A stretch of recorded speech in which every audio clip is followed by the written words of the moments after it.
के अंदर 2-3 जोरदार जयकार लगाए।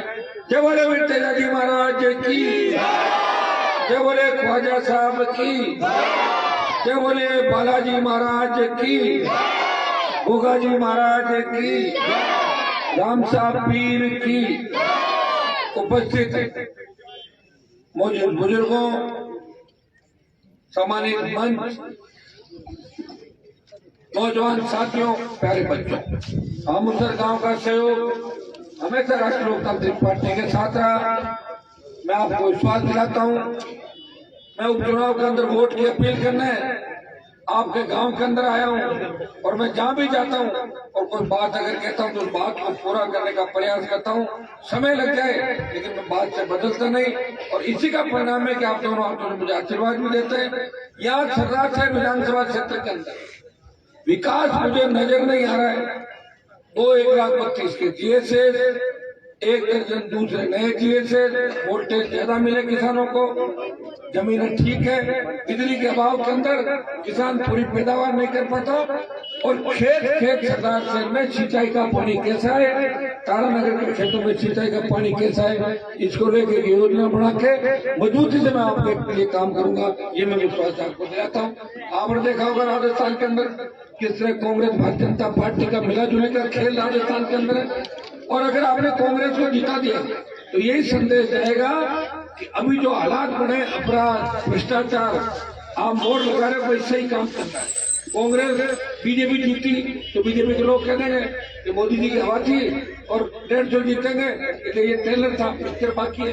लेकिन राष्ट्रीय लोकतांत्रिक पार्टी जीती, संदेश जाएगा कि राजस्थान के किसानों जवानों ने, सरदार शहर के जवान किसानों ने सत्ता पर कब्जा करने का मन बना लिया है। वो अपने व्यक्ति के साथ है, वो तीसरी ताकत खड़ा करना चाहते हैं, वो खुद का राज लाना चाहते हैं। ये संदेश जब जाएगा तो राष्ट्रीय लोकतांत्रिक पार्टी जीतेगी। भाइयों, पता आपको, दिल्ली में जब मोदी ने किसानों के खिलाफ 3 काले कानून लाए, उस समय उत्तरी भारत का कोई किसान का बेटा इनके खिलाफ नहीं आया। किसानों के साथ अगर सत्ता छोड़ के 70 दिन सड़क पर कोई बैठा, वो नागौर का सांसद था जिसने किसानों के सम्मान की लड़ाई नेशनल हाईवे पर ध्यान करके। एमपी तो आपका भी किसान के बेटे, सीकर वाले बाबा जी भी किसान है, लेकिन वहां इनकी बोलती बंद हो जाती है। जब सेना को ठेके पे दे दिया, कोई आगे नहीं आया। हनुमान ने हुंकार भरी, लोकसभा में विरोध किया, अग्निपथ वापस लो, सेना को ठेके पे मत दो, और जोधपुर में 2 लाख जवानों की रैली करके प्रधानमंत्री को सेना चेतावनी दी। प्रधानमंत्री जी, आप किसानों ने आपको थका दिया था, ये धरती पुत्र किसान पुत्र है, दिल्ली की ओर कूच करेंगे, आपको फिर ठकना होगा, फिर ठूक के चाटोगे। इसके बजाय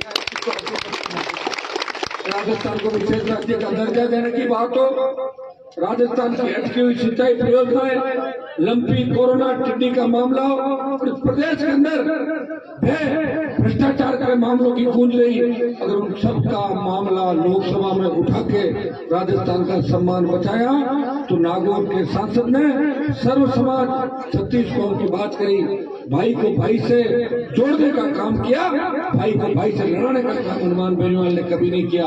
और मैं आपको विश्वास दिलाता हूँ, अगर आरपीआर से चुनाव जीती, 70 साल में जो विकास सरदार शहर में नहीं हुआ, वो 1 साल के अंदर सरदार शहर के अंदर इतने काम हो गए, आप खुद कह दोगे वो अच्छे काम सरदार शहर के अंदर हो गए।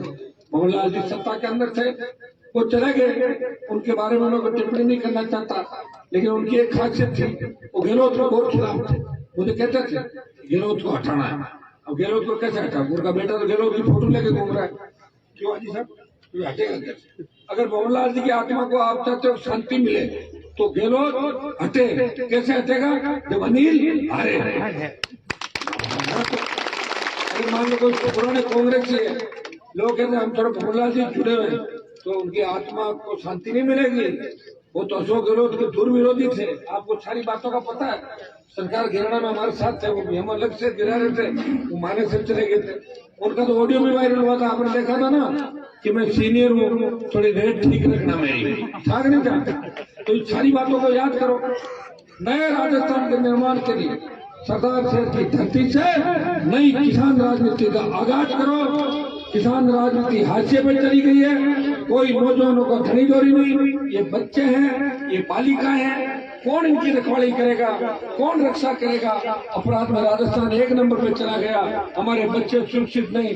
थाने तहसील के अंदर कितना भ्रष्टाचार है। गांव का गरीब आदमी थाने तहसील में जाता है, उसका कोई सम्मान नहीं होता।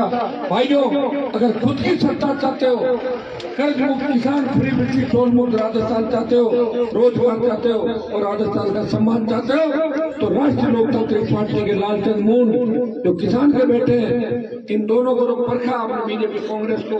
इस बार मेरे पे भरोसा कर लो, क्योंकि आपके लिए अगर कोई देश प्रदेश में लड़ रहा है तो नागौर का सांसद 36 कौम के लिए लड़ाई लड़ रहा है, वो दलितों के लिए भी लड़ रहा है, मुसलमानों के पक्ष में लड़ रहा है, वो सर्व समाज किसान की बात करता है। आपके गांव के अंदर आया हूँ तो मेरा मान और सम्मान रखना और हम ऊंचर से भारी वोटों से ऊंचर का चुनाव चिन्ह राष्ट्रीय लोकतांत्रिक पार्टी। यहाँ मुस्लिम समाज की भी काफी संख्या है।